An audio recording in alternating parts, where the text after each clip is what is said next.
Hey guys, this is Joe, founder and host of Startuprad.io. As you guys may already know, I've run this podcast full-time since January 2021. I'm very happy to announce that Anchor FM is my sponsor for this podcast. If you haven't heard about Anchor, it's the easiest way to make a podcast. Let me explain. It's free and it's easy to use, even for a newbie. They're creation tools that allow you to record and edit your podcast right from your phone or computer. Anchor will distribute your podcast for you so it can be heard on Spotify, Apple Podcasts, and many more. You can make money from your podcast with no minimum listenership. It's everything you need to make a podcast in one place. Download the free Anchor app or go to anchor.fm to get started.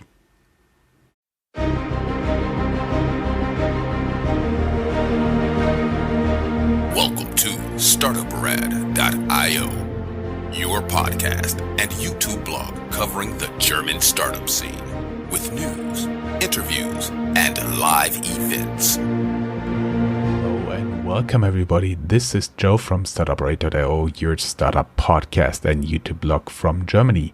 Today I do have another very interesting guest here who is the founder of the Startup of the Month by Frankfurt Forward, September 2020. Congratulations to Ramin. How you doing? Hi, Jörn. I'm doing pretty fine, and you? Doing great, thank you. We did a little bit talking up front, as always, and what was very interesting is your story. So basically, you studied astrophysics, you like to play chess, you like to ride motorcycle, and then you founded a LegalTech. How did this happen? What did you do before you founded NAIX Technologies? Yes, sure. Let me go ahead and try to explain it. I started studying physics early on when I was in school, like in high school. I started at around, I was 16 and a half, 17 something. So I used to be a so-called Schülerstudent, a pupil student in the University of Frankfurt.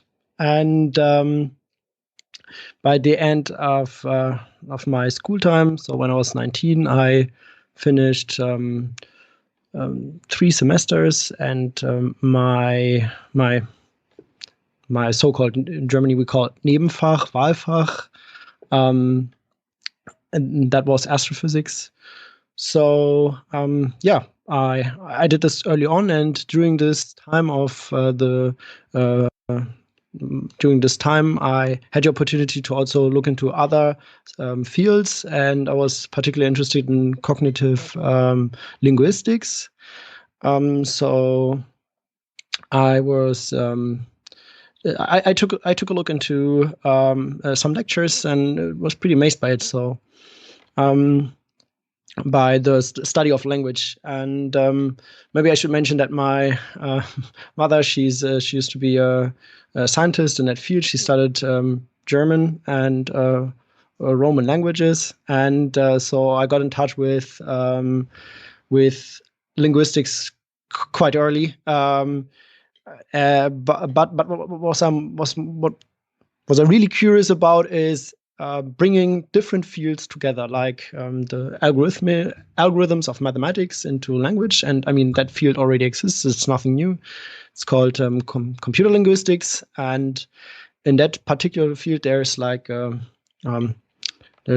field called natural language processing. It's the analysis of the written language, and by using algorithms from mathematical algorithms or something like that.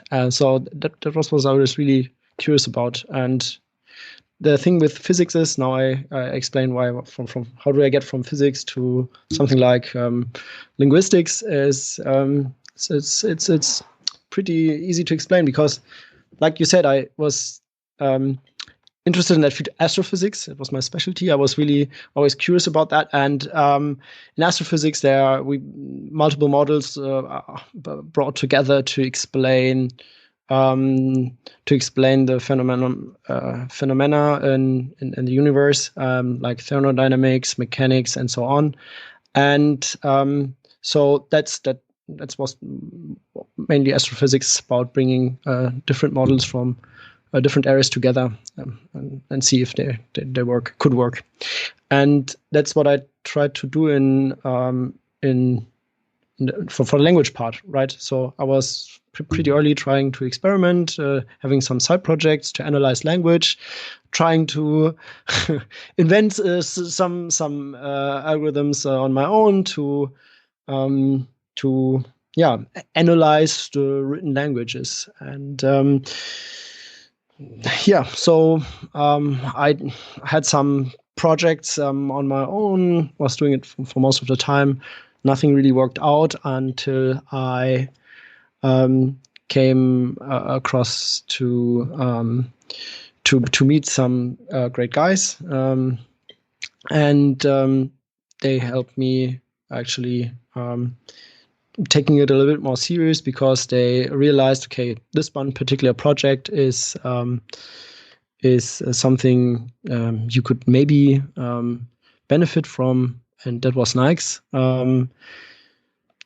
If you like, I explain it a little bit more detail, but I feel like I'm already talking like way too much. Actually, you had me smile, because when you made the connection between linguists who study the structure and the words in order to understand language, and the lawyers on the other side who try not to be understood, it kind of was an antithesis for connecting those two. But nonetheless, that apparently worked for you. We are already at the point where you founded NAIX. Up front, how did you get to this name? It stands for Natural AI X, so Natural Artificial Intelligence X. And the X means? And X means it's a mystery. Like probably Google X Labs. Some sort of secret. I mean, okay, I found it pretty cool. So we registered that word as well. It's a registered trademark in the European Union, Canada, USA, and Switzerland. So it belongs to us. I see, and the X means nothing. Okay, that's fine. It has a meaning. Like it's a mystery. Like I said, it's like but yeah. Well, I'm sorry, didn't want to push you there. What was the basic idea how you guys are started out NAIX? What was the problem that pushed you towards setting up a serious company, kind of betting your financial wealth and future on a problem? What was the problem? What was this problem, and how did you discover it? So it came from the actual from the actual need. Okay, it's hard to explain the way I went. Maybe we talk about that another time. But I was I have a really good friend who gave an introduction to Markus Rohn, and that probably changed the whole game, because Markus is now currently is our advisor at NAIX. He managed to connect me with Karl Eubert, who's invested in NAIX, and Markus. Markus Rohn is who is that guy? He's the managing director of the private investment office of Rothschild and Co. Rothschild is they have like two main departments. One is the global advisory part, advising companies in M&A transactions whatsoever, and the other one is asset management, and that's where Markus is working. And he's such a great guy. He was talking to him, showed him what projects I work on, and he said, okay, this one is something that could maybe work out, and he's kind of a mentor, and I somehow made a good enough impression for him that he said, okay, look, I mean, I don't have money, I can't pay him, and but he said, okay, you know what, I'm going to help you to try this out, and I'm going to connect you with a couple of people he knows, and he does know a lot of people.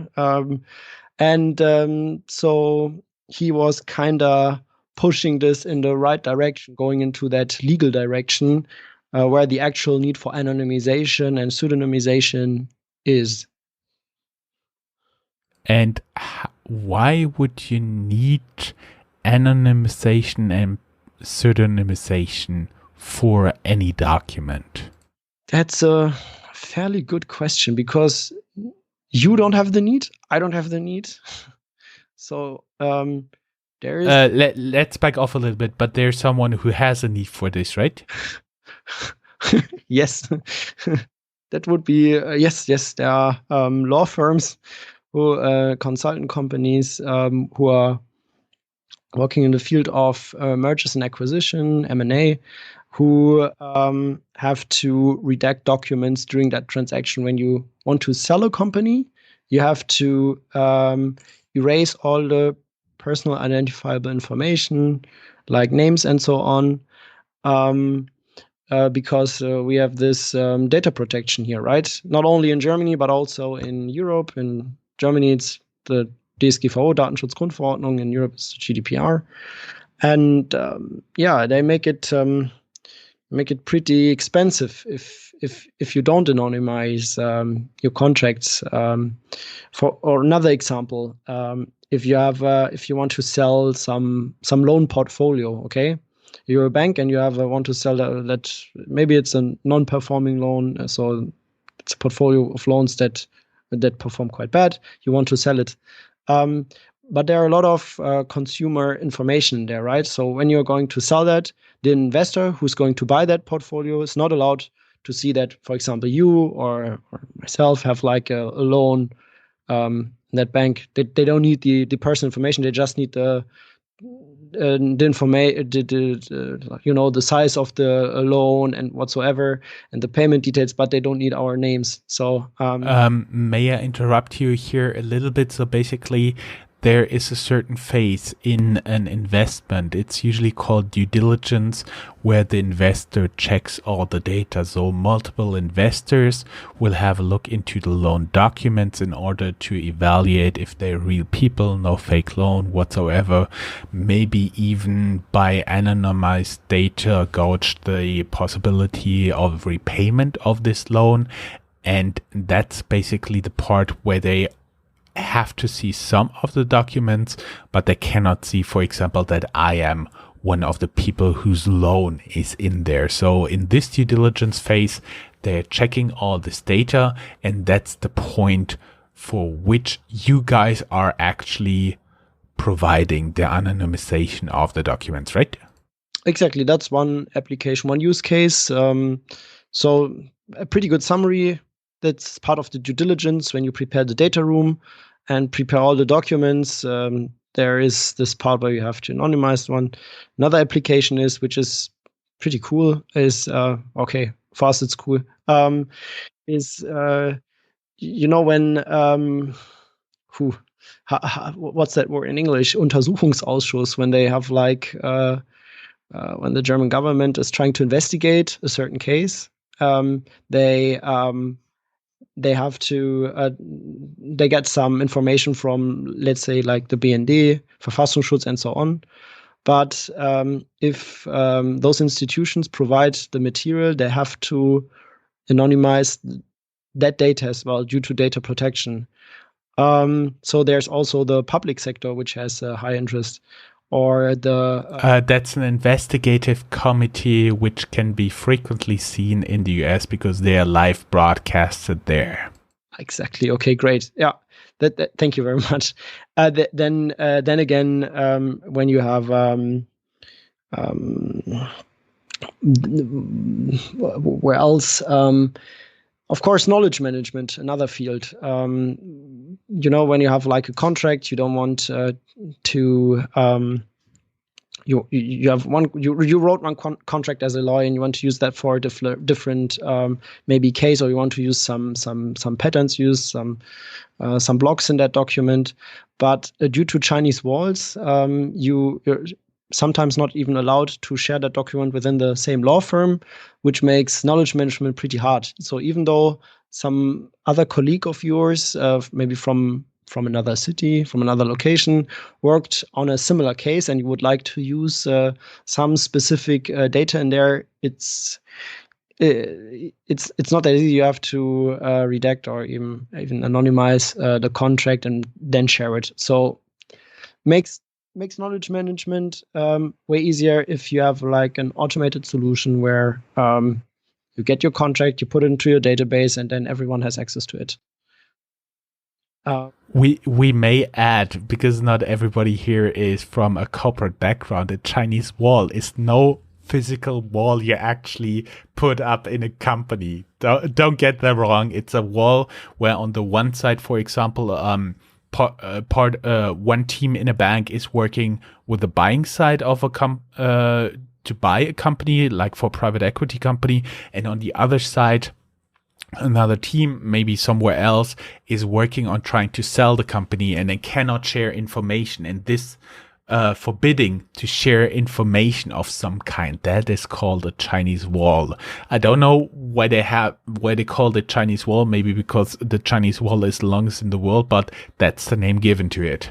So you as a consumer have the right to DSGVO section 15 to retrieve any information, a company where you're a customer, are to retrieve that information. And so that's the biggest pain point for basically all companies. Let's say an insurance company where you have chat protocols, where you have emails, where you have contracts and all that stuff, and you have that right to know where your personal information is and retrieve those documents and those files.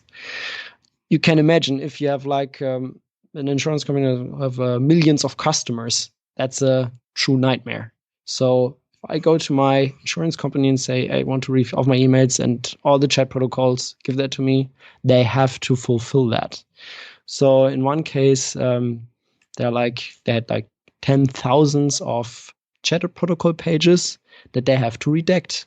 So, and after 1 hour, they managed to redact 10 pages and came back to the customer and said, okay, it's technically not possible with manpower to do that work manually. Okay. You see, so what happens here? The companies tend to accept the fines that you get when you not complying with DSGVO, especially in the field of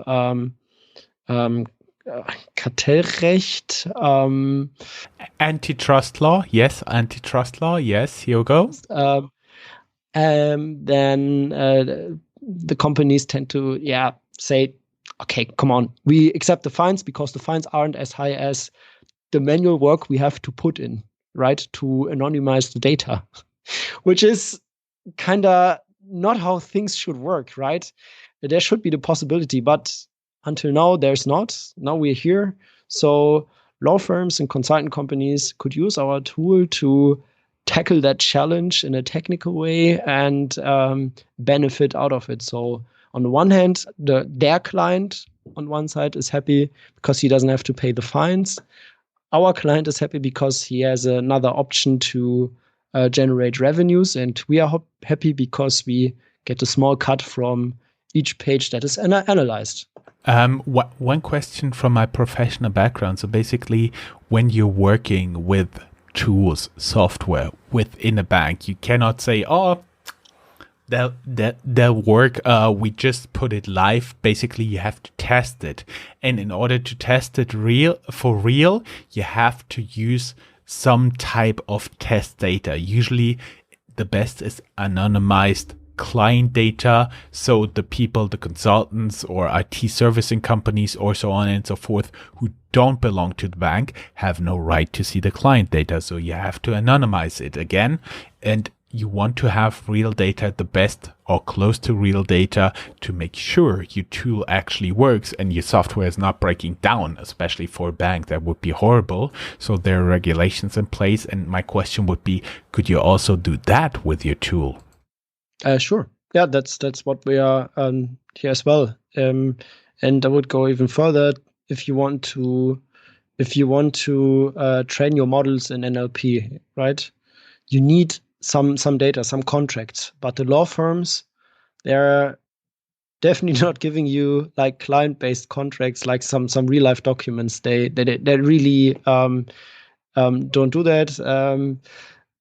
So what we make possible is that those law firms can generate those templates or those anonymized data for other software companies to make them even shareable. So after you have like a pseudonymized document, on one hand, software company benefits from it because it has access to a huge data set, and the law firm benefits from it since it gets tools that makes the legal work even more efficient. And that's like where LegalTech is going right now, making the lawyers' work as efficient as possible, because there are a lot of tasks out there that are repetitive.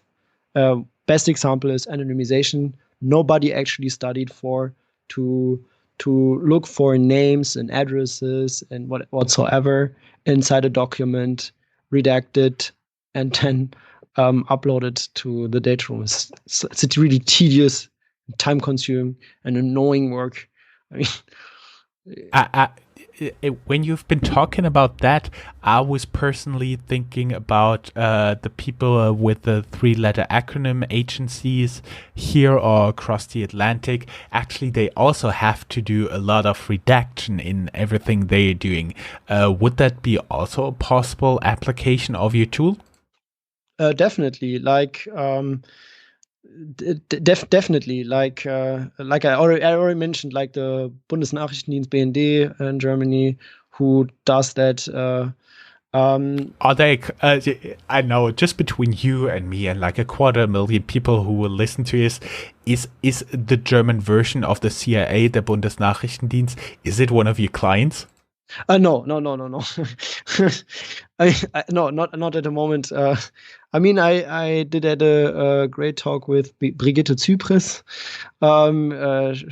She tried to do some introduction to the Ministry of Justice and the Ministry of the Innenministerium. The Interior Secretary or Ministry of the Interior. But as you can imagine, it's really hard to get through. It's really, even though you have some contacts, it's simply not enough. Once again, it takes a lot of time if you want to make business with some governmental institutions. You need a lot of time, and we haven't focused too much on them because time is something that you actually don't have as a startup. But to answer, to go back to your further question, of course, I mean, look at Andreas Scheuer's report. You heard about the Maut situation, the car fee that he wanted to enforce, and he didn't succeed, and he had to publish his report on his contracts between CTS Eventim, the German government, and the other party that was involved. And you can look out that report. That's online. It's a redacted one. Just this one report is like 2,500 pages. So there must have been someone, or even multiple people in that ministry, who actually went through a 2,500 page document and had to redact the names and the personal identifiable information. I mean, wow. Okay. Can you just imagine? Your purpose of life is redacting, of even for even a small period of time, is redacting pages. This is like the most tedious and painful work I probably did myself. We may give a little bit background. There was like in Germany they tried to put tolls on all the roads for private cars in Germany. Basically, for all the trucks, they have to pay tolls using German roads, and they want to have it for private cars as well. And that was there was a no-go due to European law, because the Germans would get preferred treatment, but nonetheless the person in charge signed already some contracts, and there was a investigative committee. And again, that's where you guys came in, maybe, or could have come in. Yeah, could have. We didn't handle that case. I mean, but it was just an example for even the public sector where there could be technically interest, and yeah. Very interesting. Now I do believe we understand a little bit what you guys doing. I personally don't understand how you get from astrophysics to redacting documents, but that's a completely different topic. For me, since you're a Startup of the Month Frankfurt Forward, I would be interested, especially if since you are a Frankfurt guy, you were raised in Frankfurt and you studied in Frankfurt and Cologne, and part of your company is in Cologne, part of your company is in Frankfurt. What means Frankfurt for you? Oh, it's my home city. Would you mind if I just elaborate the first question, because I'm sorry I didn't answer that in fully. I will come back to that question. What Frankfurt means to me, it's a personal one. But from astrophysics to legal, I forgot the missing link. I used to work for a law firm as a working student. So back then, when I studied physics, I needed to do any job to pay rent and stuff. And I'm sorry, to answer your question. I didn't explain the missing link between legal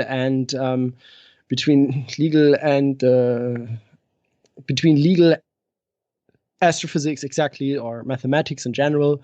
How did I come there? I used to work as a working student in a big international law firm. And it was there where I made my first contact into the legal world, and where I experienced the problems lawyers have. Even though I wasn't a lawyer, I was just a working student. I was like a paper boy, doing basic stuff, copying stuff, IT stuff, delivering internal mails, the physical letters, the newspapers and stuff like that. Yep. Yeah, like nothing too fancy. It was just something I could pay my rent, and I could make a living out of it. It was a good time. It was a really good time, but this is where I made my first contact into the legal world, and I talked to your lawyers, and I talked about their pains, and I talked to people about my projects that I have, that I was doing on my own, like as in my free time, as for fun, doing this natural language processing stuff over there, and what is possible with that technology, what you could do. And so the things evolved, and that's maybe the missing link between physics and on one hand, and the legal world on the other hand, which is quite important to understand. But yeah, so and then again, timing was a big factor. I told you about my friend who made an introduction to my friend that now he's my advisor and friend at Rothschild & Co. And he is all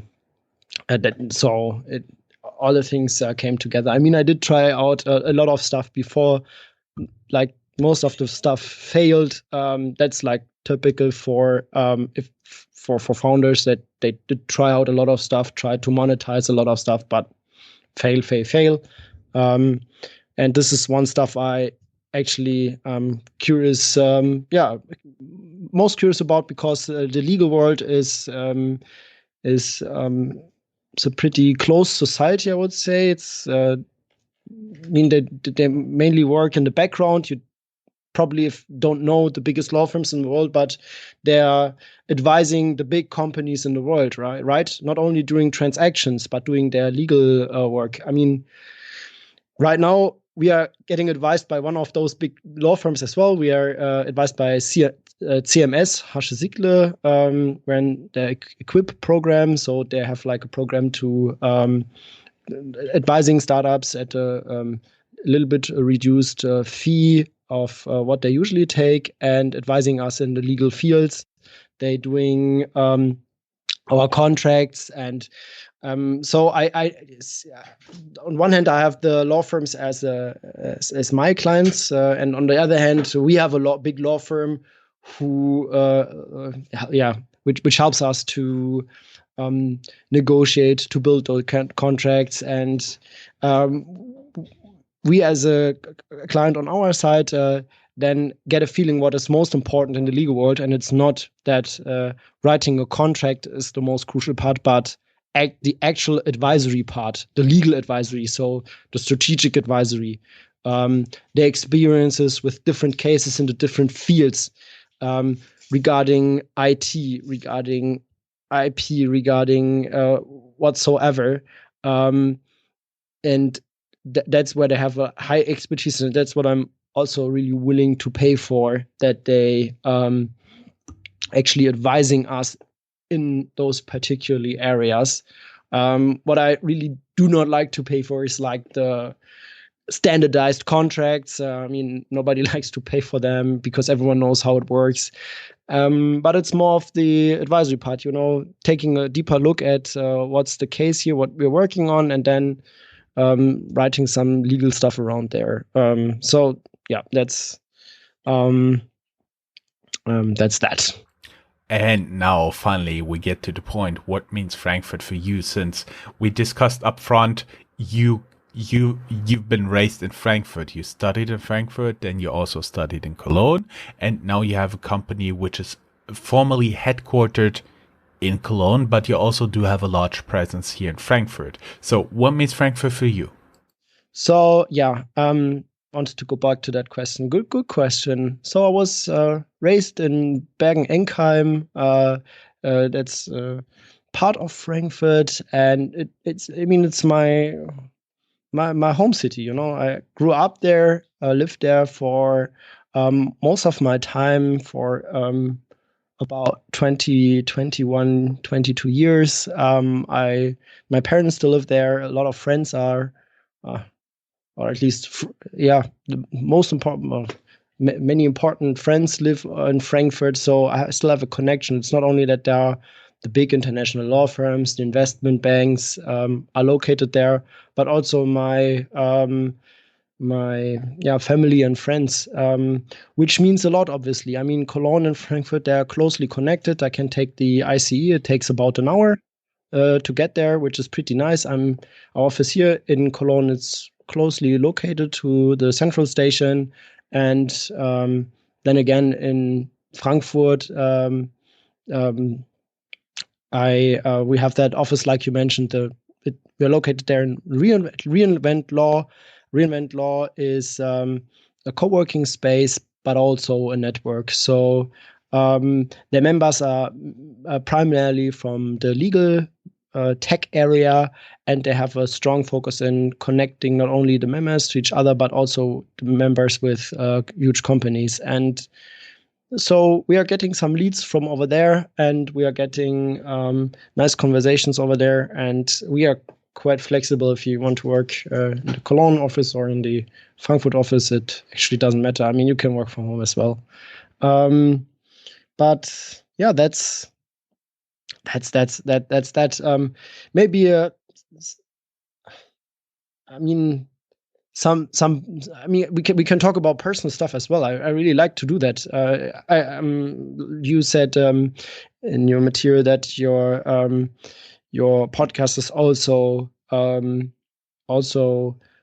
it's for entrepreneurs, from entrepreneurs, from founders to founders, which is pretty nice. So what I always try to do, I had a talk here in Cologne with the Entrepreneur Club Cologne. I speak to other founders. I try to tell them a lot about my own failures, but also about the personal stuff. So if you have any specific question, I'm always up to answer it in a openly and most transparent way. I usually do have a closing question which tells some about a person. I give you first a question and then I talk a little bit so you have time to think. If you could describe your life either as a book title, a movie title, or combination of both, what would it be and why? Okay, that's the time Ramin actually has for his thinking. Guys, keep in mind we are available on Patreon, and make sure to like and subscribe our video here. Thank you very much. The question is really hard. If we could talk about some other stuff in the meantime, because I really have to think about that. It's a good question. For everybody who's watching this on YouTube or listening to the audio recording, actually we took here a break of about an hour, so Ramin had time to think. Exactly. But maybe I can. Okay, but maybe in the meantime, I can talk about some other stuff about founding a company in general and what it means personally on a personal level. Maybe that's. Yeah, sure. Totally fine. Because that's something people do not like to talk about, because if you talk about them, like not before camera, but behind, you get the feeling that there are some patterns. And I'm talking about mostly the failing part, about the part of life, which is not so much talked about, because especially in these times where with LinkedIn and YouTube and especially Instagram, you have to make a good looking, like you just get followers and attention if you're talking about your success, what you already achieved, what you managed to do in your long life. Oh my God, look at me! I'm so super fucking cool. I'm so amazing. And people do not talk about the failure part, but most of those people did fail a lot in their life, and as well on the personal level, and I did too. I think the best example I can give you is that I have multiple good examples. Maybe I start with that one, that I was once in a hospital for about 2 weeks because I got the medics had a breakdown, a nervous breakdown, and it was not only a nervous one, but it has also like some physical stuff with it. I couldn't speak anymore and stuff like that because, and I was put into the hospital because I thought I had a stroke. This is now two years back, 2 years ago. But being in the hospital, dragged with that ambulance, going crazy, and people talking about what you might have, thinking that you have now a stroke, is something that lets you rethink some decisions you made. And then lying there in the hospital for about 2 weeks, I was probably, oh my God, I don't want to be in the hospital anymore. After 2 weeks in a hospital, stationary, it's it was really painful. And it's because I took my work really serious. I was, what I do is fun and stuff, and I like to do it, but I tend to be really extreme in what I do. And one of those results might be that you suffer physically in an unhealthy way, not in a healthy way. And this is probably something. Another thing is that I lost my girlfriend. My relationship ended after 10 years of after 10 years of having that relationship. That's probably the biggest loss of my life. And why is that? I mean, of course, I cannot explain in detail why a relationship between two humans might end. It's way too complex in an interview to explain that. But of course, one main reason is that if you're founding a company, you're so focused on that work that you forget about other stuff. You prioritize differently. And even though I loved my girlfriend back then pretty much I always needed to go forward and do my working stuff. So I didn't took care about the relationship itself. I didn't took care about me and the relationship. So I was bringing a lot of anger, a lot of stress, a lot of stuff into that relationship, which even after 10 years, you think you become immortal. You don't ever think about that it might end. You have, I mean, I'm 29 years old, so we came together when I was 19. I met her 2 years ago, so she was 15, I was 17 when we met. She is the love of my life, and I lost her because one of the reasons is that I had different priorities due to the founding, and which hits pretty hard if you think about it. I mean, I can talk about the stuff openly. It's not like that. It's consequently always, if you found a company, that's one of the consequences you have to be afraid of, like being in the hospital, using your girlfriend, struggling financially. That's definitely not the case. Okay, there are success stories out there. Most of the people, or some people, doing quite fine when they found a company. They don't have to feel that, but that's one thing how it could end. And maybe I'm on the spectrum on the extreme side. Like I lost a lot of stuff. I lost friends as well. I lost biggest loss my girlfriend, obviously. But it's something that could happen. And so you have to, even though you're excited about what you do, and even though it's really stressful, and I had existential crisis, I had anxiety, I had anxiety issues and all that stuff. I brought all that stuff into that relationship, which is not good, and to other relationships as well, friendships and so on. So even though it might look like on one hand that what I do is quite cool and amazing, and maybe even successful in it, it's just one side of the medal. Most people just show the first place that they achieved an award, and not the blood that is behind, because it's unpleasant. It's nothing too fancy, right? It's nothing you like to talk. Most people don't like to talk about it. I like to talk about it because I want to prepare people. I'm not, like I said, I don't want to scare people. That's actually not what I want to do. But it's not always as it's nice and easy as it looks like. And since I heard a lot of other founders listening to their talks about all that bullshitting they're doing, about all that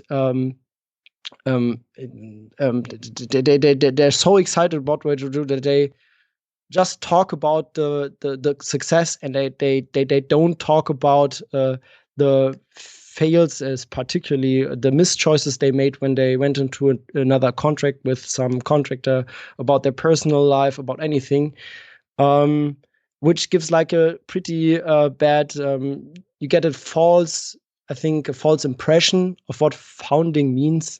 Like I said, most people I met, and I talk like most other entrepreneurs I meet and talk about, they have not the exact same experience as I did, but something similar.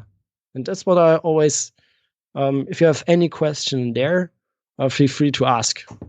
No question, but it's always an interesting perspective because, as I say, many people get the impression founding is, I say, one day I start a company, next day I start a company, and 1 year later I'm a millionaire. It's not that easy.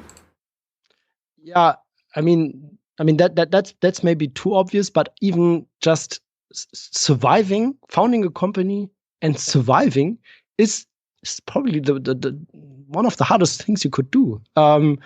It's not about the money. It's about paying everyone around. I have people that work together with me, and they don't live with the love I give them to you. Okay, and they, oh my god. Just imagine, to wrap it all up, just imagine you could be for 1 week the CEO of any company in the world.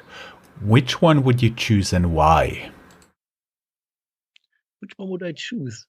To be the CEO of one? Oh, wow. Good question. Never thought about that. From another company, okay. Now I'm thinking, okay, what would it be curious to be one of the bigger companies, a tech company? I mean, like the simple questions like Amazon, Google, and Facebook. Okay, I'm not quite sure if I would like to be a CEO of that company even for a day. That's like way too short. I don't have the insight to actually do some stuff over there for a day. But okay, I'm actually fancy about DeepMind. DeepMind is now integrated into Google. If that counts as a separate company, that's nice. Then I like the X Labs of Google, which are pretty amazing as well. Yes, of course, DeepMind counts as a separate entity. Therefore, thank you very much. It was just a pleasure talking to you. Thank you. Very interesting interview, and I do believe we'll make a teaser with all your laughters and my laughters in between, because we had a lot of fun here in this interview. Thank you very much, and bye-bye. Thank you very much, Jörn, for the interview. Thank you for listening. That's all, folks. Find more news, streams, events, and interviews at www.startuprad.io. Remember, sharing is caring.